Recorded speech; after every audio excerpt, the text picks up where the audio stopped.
Hello Sopitia ho. Machabang kai poi hi jong la tun ni ho hin. Saidia kilom lo ta jong chu hi mai the. Ai wanga cha lo thei lo khana ka gyal zia chu. Kamhat kam ni kong ho lim got hin na. Kai ne het sau hin ni macha kai pon. Tia YouTube them bola poi mo na thai le ka hin. Ki phat lam om thla jengin. Tu masang haptan ni masang na. Haptani masanga thil so khat som khat kalunggel kalungnap lo dan thu kenong kan phung do no men na alang khana ga sei do da thayang cho hinai hi jong le loi lo gol ho nop mo sa hi lo le hangel thiam lo om zia chu tunung tu ban aneu khat chi thain di wa hi ngau le min katin gal to lai ta hi jong le hitia hi isopino road chu Judon michawai to kilo se yang tan na itia to mi status na go do wa abul chu ke mo yong le ke mo ka kitchen na koloi ka gol hanong he thiam nan tin chule ka su kel ka bol kel lo syong he so ke jobin yong le ke lung thim theng se la chat lo mi ka hi zia chu ken serious ta kan ning gel lo mi khat lung chang nan ding ai lam jong kan het pha lo ai wa nga ka contact number ho khat pen na hi deu ka geng chan na status na gu do wa lim chu la khat na koi khom wa lim na lo lai ta kilom lo lai ta nan ta to wa nan su vai ra lo la jan khat ka lo wa hitia chi shopino chu min sia hi ha sai dang katin ipi la tunung tu ban teng long set ten thu net chen lo la chile mo ta san da ben nang na ke vlog bol ka hin na chula hichila ayong chu actor khat dong ka hin kya sai saule ka sai kel tam ding a hin lungset ten ko ham koi nei ham hita banga milim hello lawa la hin ko ya na alang khana actress nuang chun agel nop mo lo mai thei hi jong en sung mi te mu denga apia pu sopia o naw mu denga chu thilmel sa ta ai tan na hitia zu ki don na sin hovel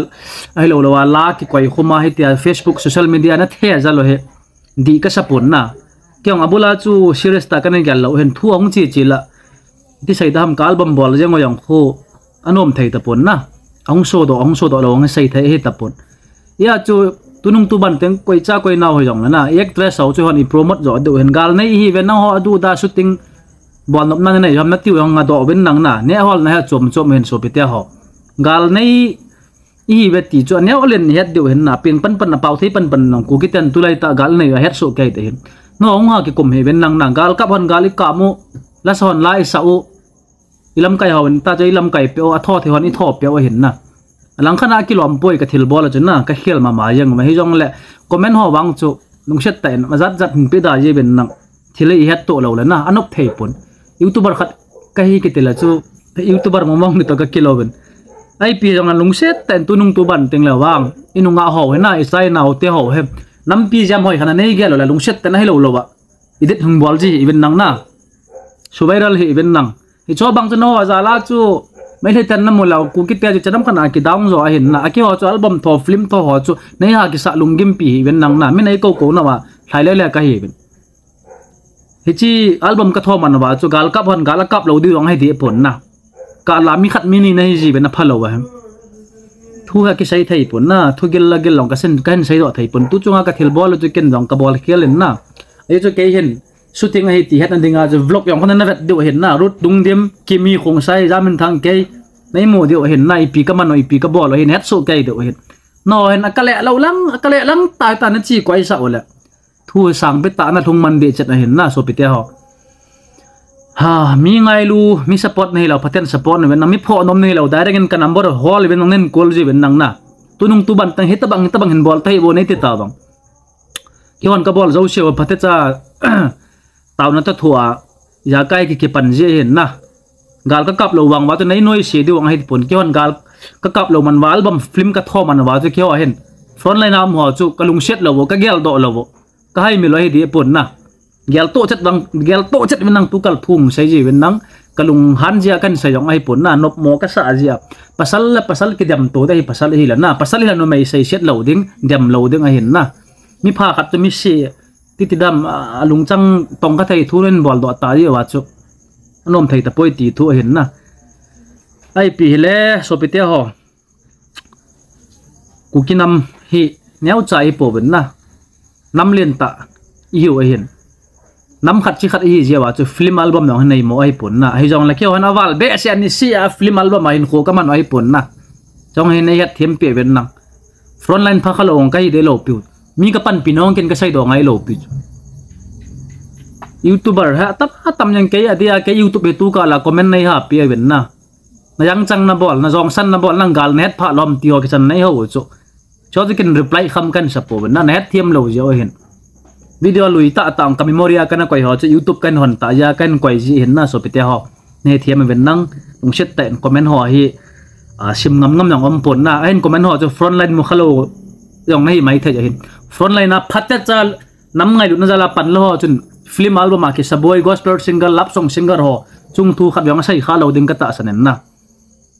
ake yong chu gal kap chu ka hi di poi thing pen na sei lang yong la poi mo na ke thlai le le ka hin jila chanai ka hin family tom khom ka hin na in bahara ta gen thai ta kho samai mai ka hin aka la pathian la thoding om la sangat sang ni ngai chat ya ka ga chi ji aka la lap song ngom teng la hitia jamin aki phal kham kham ei pe wa hitaba nga ke kimang cha hin na ka sopi ka sangam ka nam mi te ho jo sen lung set ten edia pasal tu ki dam mo ai poi inu mai actress ho choi sang hoi ten na khonung teng la idam wa frontline ho jala gam tum hin mu teng law